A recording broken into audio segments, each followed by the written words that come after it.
Spoon oil add చేసి అందులో ఆవాలు, జీలకర్ర, శనగపప్పు, మినప్పప్పు, కరివేపాకు, ఒక ఎండుమిర్చి, అలానే ఒక 4, 5 క్రష్ చేసిన వెల్లుల్లి ఇవన్నీ యాడ్ చేసుకుందామండి.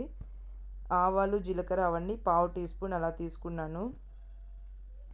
ఇప్పుడు ఇవన్నీ బాగా ఫ్రై చేసుకోవాలి. చూడండి మన పోపు బాగా ఫ్రై అయిపోయింది కదా. ఇప్పుడు ఇందులో మనం ముందుగా కట్ చేసి పెట్టుకున్న ఆనియన్స్ కూడా యాడ్ చేసుకుందామండి. ఆనియన్స్ యాడ్ చేసుకొని అంతా ఒకసారి బాగా ఫ్రై చేసుకోండి.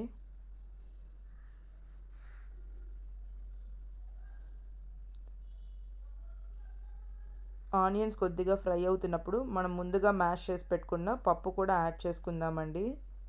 పప్పు యాడ్ చేసుకొని అంతా ఒకసారి బాగా కలుపుకోండి.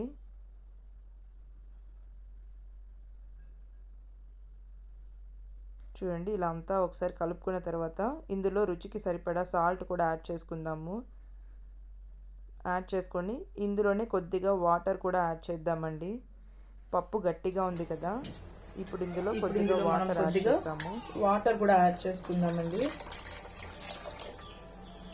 చూడండి ఇలా వాటర్ యాడ్ చేసుకొని అంతా ఒకసారి బాగా మిక్స్ చేసుకుందాము. ఇప్పుడు ఈ టైంలో మీరు మీ టేస్ట్ చూసుకోండి, కారం ఉప్పు సరిపోయిందా అని. ఇక్కడ నాకైతే పచ్చిమిరపకాయల కారం సరిపోలేదని నేను ఇలా రెడ్ చిల్లీ పౌడర్ యాడ్ చేస్తున్నానండి. అంతా ఒకసారి కలుపుకొని మూత పెట్టి ఉడికించుకుందాము. ఆనియన్స్ మెత్తగా ఉడికే వరకు ఉడికించుకుందామండి. చూడండి ఇప్పుడు ఉడుకుతోంది కదా, ఒకసారి కలిపి చూద్దాము.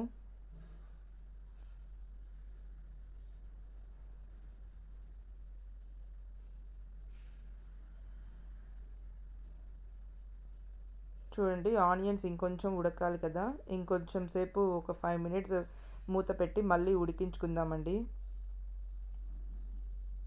ఇప్పుడు మళ్ళీ ఒక 2 నిమిషాల తర్వాత మూత తీసి చూద్దాము. చూడండి ఎంత చక్కగా ఉడుకుతోందో. మన ఆనియన్స్ కూడా బాగా సాఫ్ట్గా ఉడికిపోయిందండి.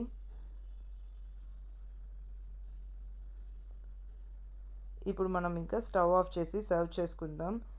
ఎంతో టేస్టీగా ఉండే దోసకాయ పప్పు రెడీ అయిపోయిందండి. చాలా ఈజీగా చేసుకోవచ్చు.